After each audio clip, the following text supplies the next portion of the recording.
अच्छा जी, ये हमारे पास क्वेश्चन है नवंबर वही 22 वेरिएंट 22 और ये कैश बुक का सवाल है।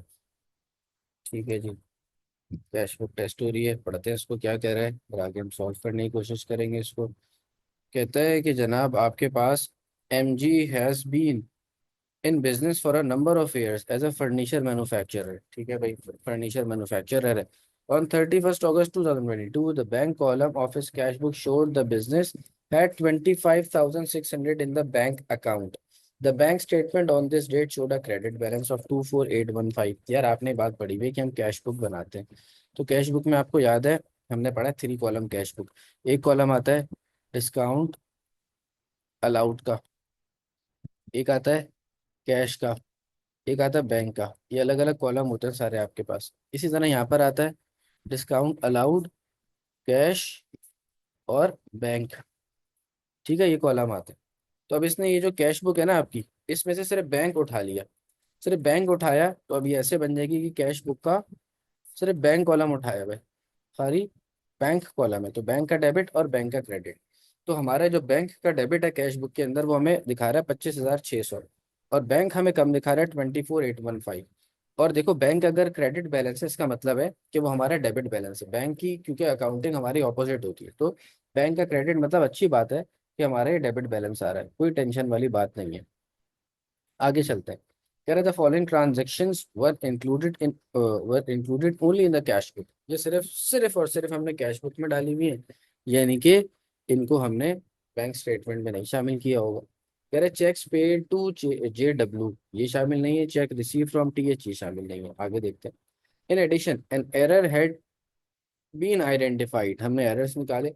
A standing order for rates of 205 had incorrectly been recorded in the cash book as 255। लो भाई, हमने कैश बुक में एक गलत एंट्री कर दी। स्टैंडिंग ऑर्डर था 205 का और हमने उसको 255 से रिकॉर्ड कर लिया, ज़्यादा से रिकॉर्ड कर लिया। ठीक है भाई।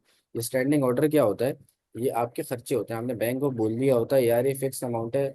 ये आप जो है ना, मिसाल के तौर पर आपको जिम, आप कहीं जाते हैं कराची जिम खाने, तो हर महीने की उसकी 10,000 रुपये फीस है, एक फिक्स्ड अमाउंट है, हर महीने वही रहती है। तो आपने बैंक को कह दिया यार हर महीने ना 5 तारीख को मेरे अकाउंट से ये निकाल दिया करो और पेमेंट कर दिया करो उधर। तो ये स्टैंडिंग ऑर्डर होता है। तो ये क्या होता है, कैश बुक में आपकी क्रेडिट हो जाएगा। ठीक है, लेकिन आपने ज़्यादा से कर दिया तो अब आपको क्या करना पड़ेगा, डेबिट पे डिफरेंस, इस अमाउंट के डिफरेंस से एंट्री करना पड़ेगी। ठीक है, 255 और 205 का डिफरेंस होता है 50। तो 50 से आपको एंट्री करना पड़ेगी कैश बुक की डेबिट साइड पर। इधर आप एंट्री करेंगे 50 की स्टैंडिंग ऑर्डर। ठीक है, आगे आ जाए। कह रहा था following transactions were included only on the bank statement पे आई हुई हैं, तो ये हमें कैश बुक में एंट्री करना पड़ेगी। डिसऑनर चेक, डिसऑनर चेक आपके बैलेंस को कम कर देगा तो क्रेडिट साइड पे एंट्री होगी। ठीक है। इसी तरह आपके पास है insurance paid by direct debit. Direct debit यही होता है कि बैंक को आपने कह दिया यार इंश्योरेंस मेरी दीजिए करो, आपके बैंक अकाउंट से निकल जाएगी। तो कैश बुक में भी ये आपकी क्रेडिट मतलब माइनस होगी क्रेडिट। बैंक चार्जेस भी आपको पता है, बैंक पैसे काटता है तो ये भी कैश बुक का बैलेंस कम करता है, तो क्रेडिट एंट्री हो गई। तो सिंपल हमने क्या करना है, इसने हमें बोला हुआ है कि भाई अपडेट दी कैश बुक, यानी कि अपडेटेड कैश बुक बनाओ और bring down the balance on 1 सितंबर 2022, ये काम करना है आप।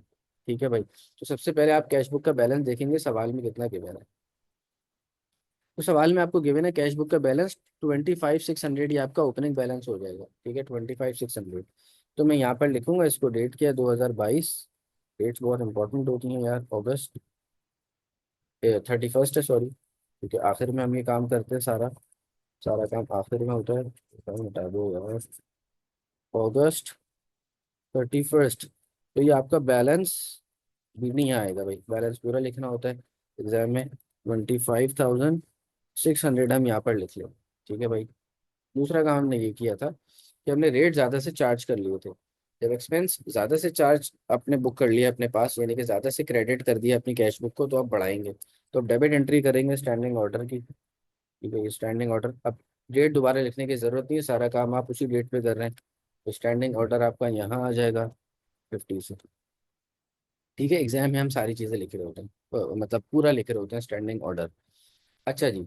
अब हमारे पास क्या है, यहाँ पर आप फॉलोइंग एंट्री कर रहे हैं जो आप बैंक स्टेटमेंट में कर रहे हैं, यहाँ पर नहीं कर रहे हो। ये सारी क्रेडिट हो रही थी, ये सारी की सारी क्रेडिट हो रही है। तो यहाँ पर हम लिख लेंगे आके ये सारी चीज़ें क्रेडिट हो रही हैं। 2022 31 अगस्त। सबसे पहले आपके पास है डिसऑनर चेक।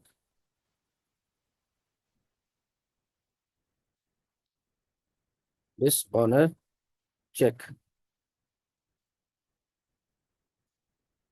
और बंदा कौन था? आरजे। ठीक है, इसका नाम मैं लिख दूंगा। अमाउंट कितनी थी इसकी? 420, 110, ये सारी एक साथ लिख देता हूँ यार मैं। 110 और 75। उसके बाद क्या था हमारे पास? इंश्योरेंस था और बैंक चार्जेस थे। और बैंक चार्जेस। ठीक है जनाब। अब आप इधर का टोटल कर लें तो ये तो सिंपल है। ये आ जाएगा 25650।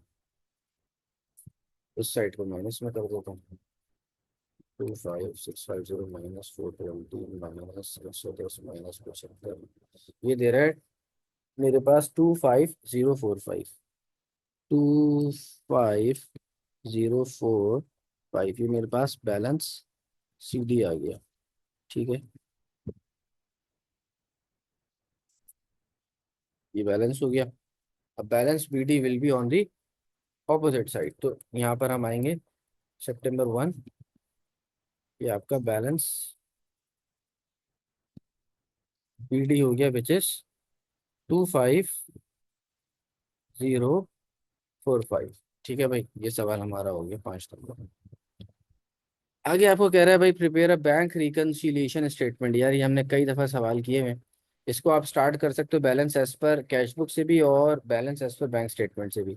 अभी हम इसको स्टार्ट कर लेते हैं balance as per cash book से। Balance as per updated, updated cash book. ठीक है, मैं शॉर्ट में ज़रा लिख रहा हूँ। तो ये कितना आया था बैलेंस हमारे पास? 25045। इस बैलेंस को लिख लेंगे। ऐड करेंगे अनप्रेजेंटेड चेक्स। अनप्रेजेंटेड चेक क्या होता है आपको बताया भाई? अनप्रेजेंटेड चेक वो होता है जो चेक हमने इशू कर दिया लेकिन बैंक के पास नहीं पहुंचा। मैंने मुस्तफ़ा को पैसे दे दिए, हमजा को दे दिए, अनस को दे दिए, सैफ को दे दिए, पैसे दे दिए, लेकिन इनमें से कोई बंदा पहुंचे। इन्होंने कहा यार निकाल लेंगे पैसे, अभी हम जा रहे हैं सब पाकिस्तान टूर पे, एक हफ्ते बाद निकाल लेंगे। तो मैंने तो अपने पास से माइनस कर दिया, बैंक ने माइनस नहीं किया। बैंक ने नहीं किया तो भाई अपने कैश बुक के बैलेंस में उसको ऐड कर दो, दोबारा उसको ऐड कर दो, अनप्रेजेंटेड चेक को ऐड कर दो भाई। ये ऊपर उसने आपको दिया, बताओ। तो आपके सामने आ रहा है चेक पे टू JW, ये अनप्रेजेंटेड चेक है। और एक होता है हमारे पास अनक्रेडिटेड डिपॉजिट। इसका मतलब क्या होता है कि हमें पैसे मिल गए, हमने बैंक में जमा करा दिए। बैंक 2 दिन का टाइम लेता है क्लियरिंग में, चीज जाती है वो क्लियर होने में। तो हमने तो अपने पास जैसे ही पैसा डाल दिया तो फौरन अपने अकाउंट को डेबिट कर दिया। लेकिन बैंक ने अभी हमारे अकाउंट को क्रेडिट नहीं किया, बैंक ने अभी उसको नहीं दिखाया, हमारे अकाउंट पे रिफ्लेक्ट नहीं किया। तो जब बैंक ने नहीं किया तो भाई अपने पास भी तो माइनस कर दो, उस अमाउंट को रखने का कोई फायदा नहीं है। तो अनक्रेडिटेड डिपॉजिट को, ये अनक्रेडिटेड डिपॉजिट है, ये अनप्रेजेंटेड चेक है, इसको करेंगे माइनस, सॉरी इसको करेंगे प्लस, इसको करेंगे माइनस, ये काम हम करते हैं। ठीक है भाई। अनप्रेजेंटेड चेक आपके पास क्या था? JW वाला जो बंदा था, उसको आप 680 दे रहे थे। ठीक है, और अनक्रेडिटेड डिपॉजिट को माइनस करेंगे। अनक्रेडिटेड डिपॉजिट, इसको हम कर देंगे माइनस। ये कौन था? TH था आपके पास, इसकी अमाउंट थी 910, ये माइनस होगा। तो मेरे पास जो फिगर आएगी वो आएगी balance as per bank statement. मेरे पास आ जाएगी balance as per bank statement, और ये मेरे पास आ रही है 24815 पॉजिटिव। इसका मतलब ये मेरा डेबिट बैलेंस आ रहा है, तो बैंक में क्रेडिट होना चाहिए। हम आगे इसको मैच कर लेते हैं। ये देखो 24815, ये बैंक का बैलेंस आ रहा था, क्रेडिट बैलेंस हमारा कैश बुक में भी डेबिट बैलेंस आ गया 24815। तो these balances are matched now. आगे चलते हैं। अच्छा जी, आपसे कह रहे हैं state 2 reasons why business would prepare bank reconciliation statement. हम क्यों बनाते हैं? तो हम कह सकते हैं टू आइडेंटिफाई अनप्रेजेंटेड चेक्स या अनक्रेडिटेड डिपॉजिट्स। इस काम के लिए हम कर रहे होते हैं। और क्या होता है? टू आइडेंटिफाई बैंक, आप कह लो कि बैंक एरर्स हम निकाल लें। ठीक है, टू आइडेंटिफाई बैंक एरर्स। और हम क्या कर सकते हैं? हम ये भी लिख सकते हैं कि भाई डिसऑनर चेक, डिसऑनर चेक वगैरह अगर कुछ हुआ है तो वो भी हम आइडेंटिफाई कर सकते हैं। कोई फ्रॉड वगैरह हुआ हुआ है उसको भी आइडेंटिफाई कर सकते हैं। 12 लाख को दो ही लिखना है। आगे चलते हैं। कह रहा है कि भाई state two possible reasons why the cheque from RJ was dishonoured. भाई चेक क्यों डिसऑनर हुआ होगा, तो इसके बहुत सारे रीजंस हैं। हम जब ये टॉपिक कर रहे थे उस पर भी हमने कवर कर लिए हैं, तो यहाँ पे भी हम कर लेते हैं। हो सकता है इनसफिशिएंट फंड हो, पैसा ही ना हो पूरा। इनसफिशिएंट फंड एक बहुत बड़ा रीजन है इसकी वजह से। और क्या हो सकता है? इनकरेक्ट सिग्नेचर हो, इनकरेक्ट सिग्नेचर हो। और क्या हो? इनकरेक्ट डेट हो, इनकरेक्ट अमाउंट हो सकती है। अच्छा, पेई नेम गलत हो सकता है, रॉन्ग पेई नेम। ठीक है। तो ये हो सकता है words and figure do not match, ये भी हम बात कर सकते हैं। वर्ड्स और उस पे जो फिगर लिखा है 6889 और उस पे लिखा हुआ कुछ और हो, तो ये चीज़ भी आपकी फिर मैच नहीं होगी। अगला सवाल है, बड़ा अच्छा सवाल है। ये भी हम जब टॉपिकल कर रहे थे उस वक्त हमने किया था। Explain the difference between direct debit and standing order. कह रहे डायरेक्ट डेबिट और स्टैंडिंग ऑर्डर का फर्क बता दो। इन दोनों में हमने परमिशन दी होती बैंकों की, यार तुम पैसा निकाल लो। लेकिन जो स्टैंडिंग ऑर्डर होता है ना, इसमें एक फिक्स अमाउंट होता है, इसमें अमाउंट वेरिएबल होता है। डायरेक्ट डेबिट में जैसे इलेक्ट्रिसिटी का बिल है तो हर दफ़ा तो सेम नहीं आएगा ना, चेंज होता रहेगा। लेकिन स्टैंडिंग ऑर्डर में, जैसे मैंने बताया जिम की पेमेंट है वो सेम रहती है, तो सेम अमाउंट जा रहा होता है। तो स्टैंडिंग ऑर्डर में क्या होता है? स्टैंडिंग ऑर्डर में क्या होता है? When a person, when a person instruct,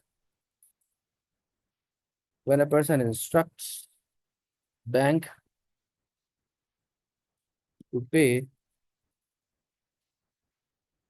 fixed sum of money at fixed at fixed at fixed interval to another person,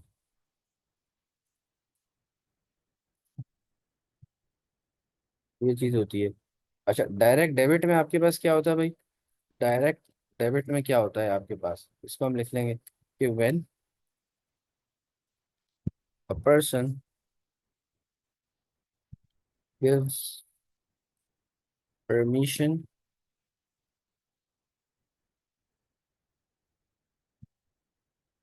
to bank.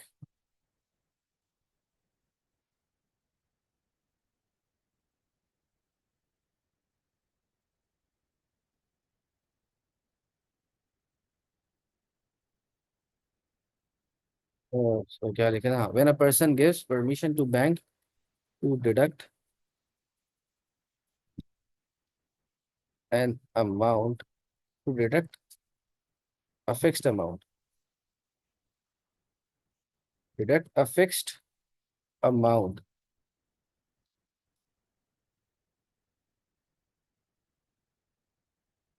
From his account, fixed amount from his account and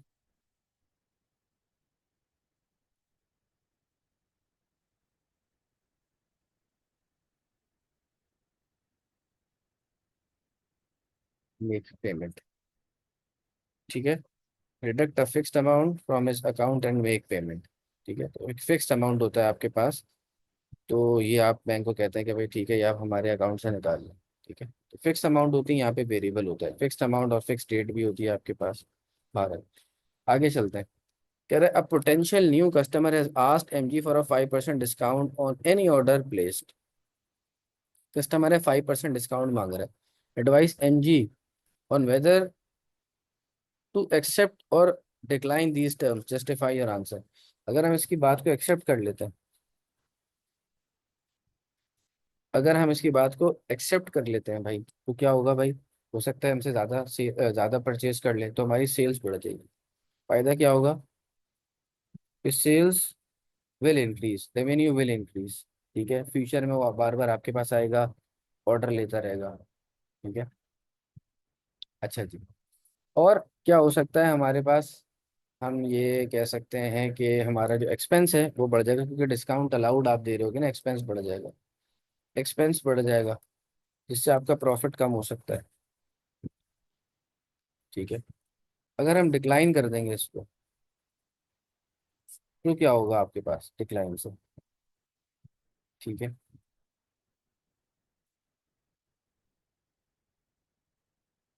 advice MG on whether accept और decline, अच्छा। Accept किया तो ये फायदा हो जाएगा। अच्छा जी। Decline अगर हम करते हैं इसको, एक minute.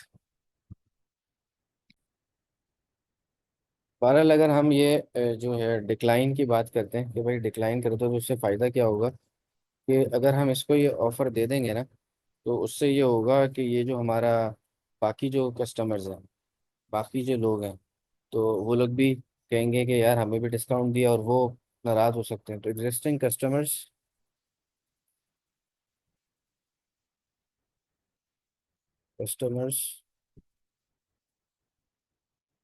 Will not be unhappy.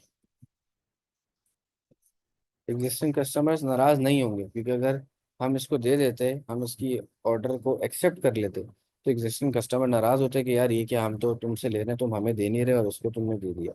लेकिन नुकसान क्या होगा, कि आपका मे डैमेज, मे डैमेज रिलेशनशिप्स, आपका रिलेशनशिप हो सकता है इसके साथ, एग्जिस्टिंग कस्टमर के साथ खराब हो जाए रिलेशनशिप। जो आपका कस्टमर है जो मांग रहा है इससे, वो खराब हो जाए, तो इससे आके आपको ना खरीदो।